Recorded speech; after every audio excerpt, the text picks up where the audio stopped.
When buying a smartphone, one of the main features people look for is a great camera, but some phones come with limited feature when it comes to the stock camera app. If you compare the 2014 Moto X to the Galaxy S5, there's quite a big difference when it comes to camera performance.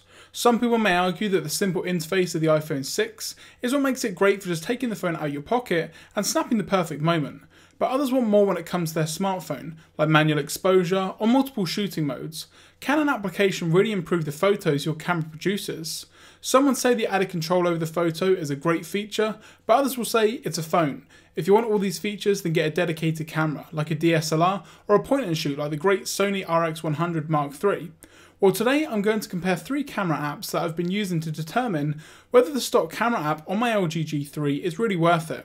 The first one is a camera app you will find on the OnePlus One running Cyanogen Mod 11S, the phone known as the flagship killer at a bargain price. The other will be the Google Camera, which is available in the Play Store and brings over some features originally saved for phones like the Nexus line of devices like Photosphere. There are multiple camera apps in the Play Store, but these are the 2 that I'm most interested in. I'll also be going over the features of my stock camera app on the LG G3. We will compare both interface, features and overall shooting experience to see if the stock camera app shipped with your phone is really the best option. Hey guys, Michael from Copper vs Glass, and today we're going to be comparing 3 camera applications to see if your phone actually knows best when it comes to performance, or whether there are better options available in the Play Store completely free of charge. So let's take a look.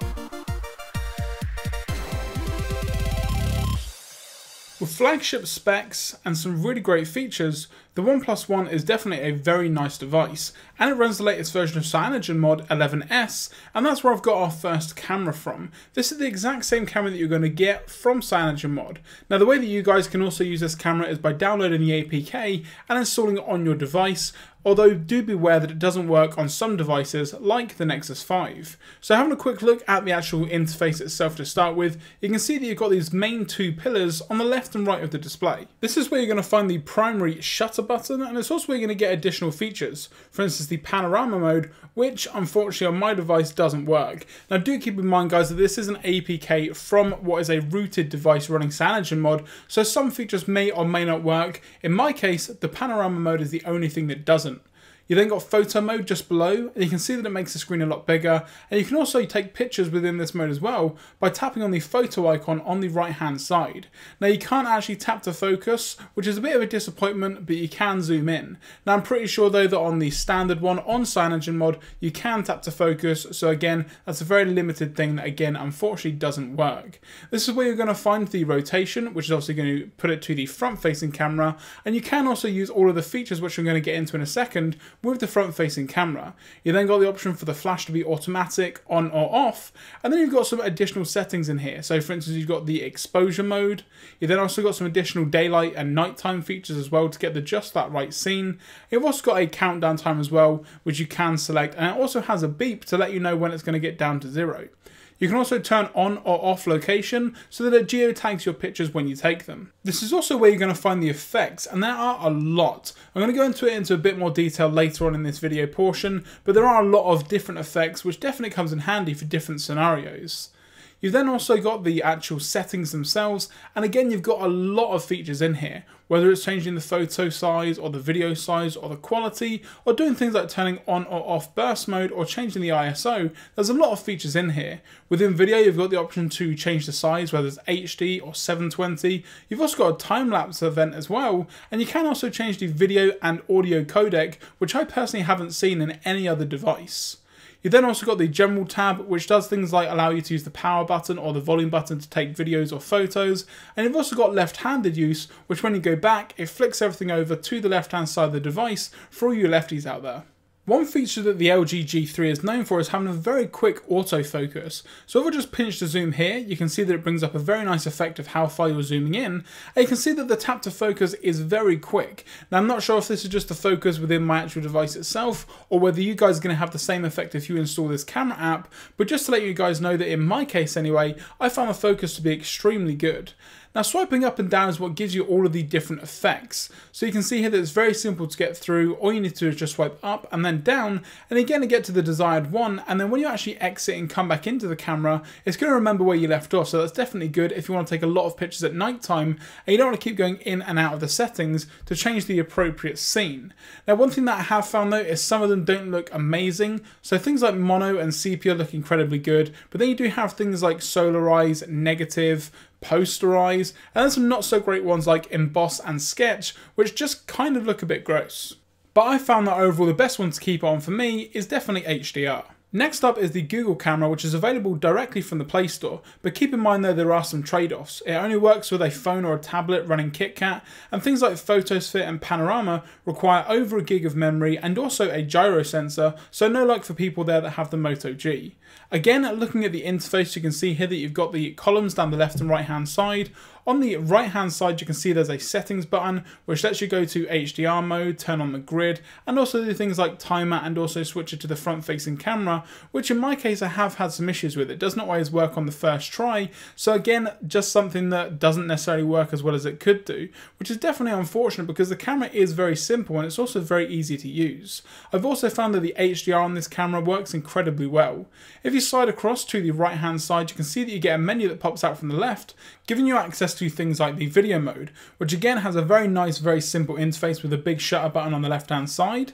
You then also got the lens blur mode, but unfortunately the aspect ratio does look a bit strange, but anyway, lens blur basically allows you to refocus after the fact or kind of have a shifted perspective when it comes to the photo. It does work fine in portrait mode, but just keep that in mind that on some devices, and in my case on the G3, it doesn't necessarily work as well as it could do. You've then got panorama mode, which allows you to take some really good and very high resolution panoramas if you head into the settings and change the resolution. Down the side you've got different options, so you can go up or down or left to right on the panorama. You've then got a mode that basically has a wide angle shot which takes 9 separate photos, and then you've got a really cool mode that gives a fisheye effect. Now this mode I found works good with higher resolution cameras, so the 13 megapixel on my G3 is perfectly fine. And then you've also got the photosphere mode, which in the past has kind of been segregated and saved for those who are using a Nexus device. Heading back into the actual camera itself, one thing that I'm not necessarily a fan of is the zooming animation. It doesn't give any numbers or an indication of how far you've zoomed in, just this kind of bar graph on the side here. So if you want to zoom into the same percentage each time, you're kind of going to have to go with a rule of 25, 50 and 75% to get that perfect picture 2 times in a row. You then got the shutter button, which is very big and takes up quite a lot of the screen. It would have been nice if they'd made it slightly smaller, but I do like the animation that makes it look like the photo's kind of been stored away to the side, and if you slide in, it actually goes into the Google Photos application for you to view, edit and also delete or share any photos that you've previously taken, not just with the Google camera but any camera application that you have on your device. Now for some reason on mine, when I click on the back button to go back to the camera, it unfortunately launches into the Photos app, which isn't necessarily the best thing. One thing that I have found with the video mode is there's no option to tap to focus. If you tap on the screen, it's going to take a picture, which is good if you want to take a picture during taking a video, but one thing that it's not going to do is autofocus. So I'll just put my hand in front of the camera here and block out the background. You'll see that it's still trying to focus on the background and doesn't automatically refocus for things that are slightly closer up. So that's been a very quick look at 2 third-party applications that you can download. One of them is from the Play Store, the other one is an APK, but I'll put links down in the description to both of those previous cameras. Now the stock camera app on the G3 takes up the entire screen with no nav bars, so there is a dedicated back button. You've also got the shutter button, a video mode which is always persistent, and also a place to view your previously taken photos. You then got settings, camera modes, and a way to switch between the rear and front facing camera, although there is a slight delay and I'm not 100% sure why. Now you can also swipe across the screen to get to the front facing camera as well, and you can then also swipe back to get to the rear facing camera. Now the front facing camera also has a beauty mode which basically gets rid of any blemishes or anything like that, but it can sometimes have a quite artificial effect.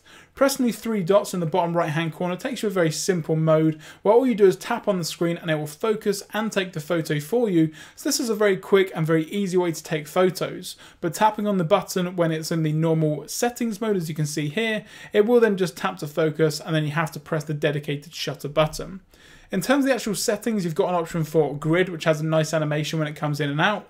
You then also got a timer mode. You've also got voice functionality, which I'm not necessarily a fan of. It says some key phrases, but I've done it once and said elephant, and it's also taken a photo. So do be wary of that, because it will just take photos quite randomly sometimes. You then got the options to change the actual quality of the video and also the picture quality as well.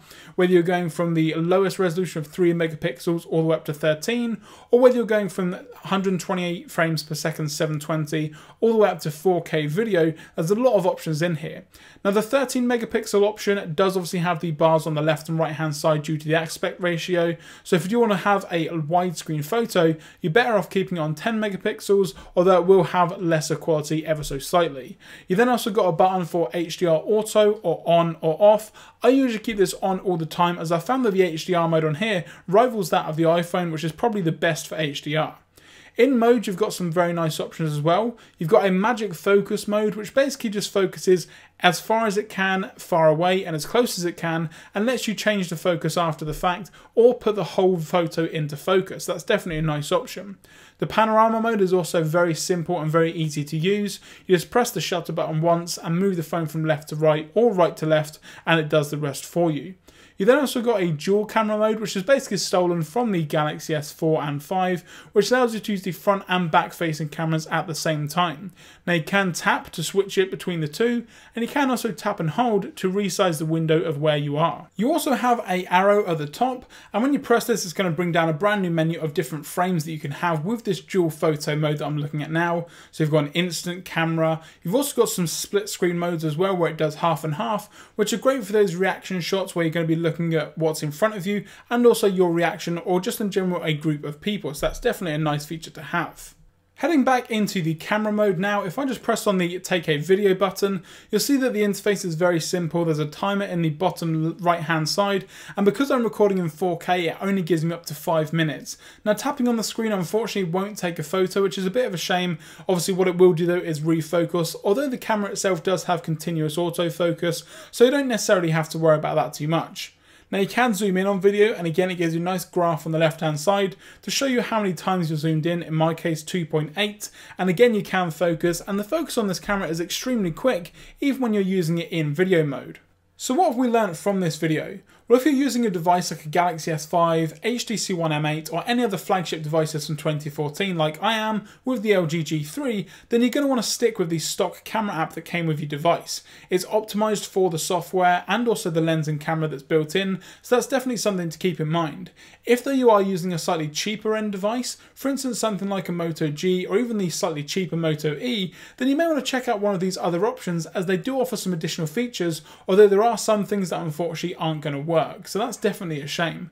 But if you did enjoy this video, be sure to give it a thumbs up and leave a comment down below and let me know what camera application you are using. Whether it's the one that came bundled with the actual device itself, or whether you've downloaded a third-party one that you haven't seen in this video and that you want me to have a look at. I'll be more than happy to reply to any comments and also have a look at any other camera applications that may offer some additional features to what you're going to get on your actual device. I'm Michael from Copper vs Glass with a quick look at what the best camera application is for your device, whether you should stick with the stock camera or check out a third-party one. And today we've had a look at the Cyanogen Mod 11S camera, the Google camera, and also the built-in stock camera from the LG G3. And I will catch you guys in the next video.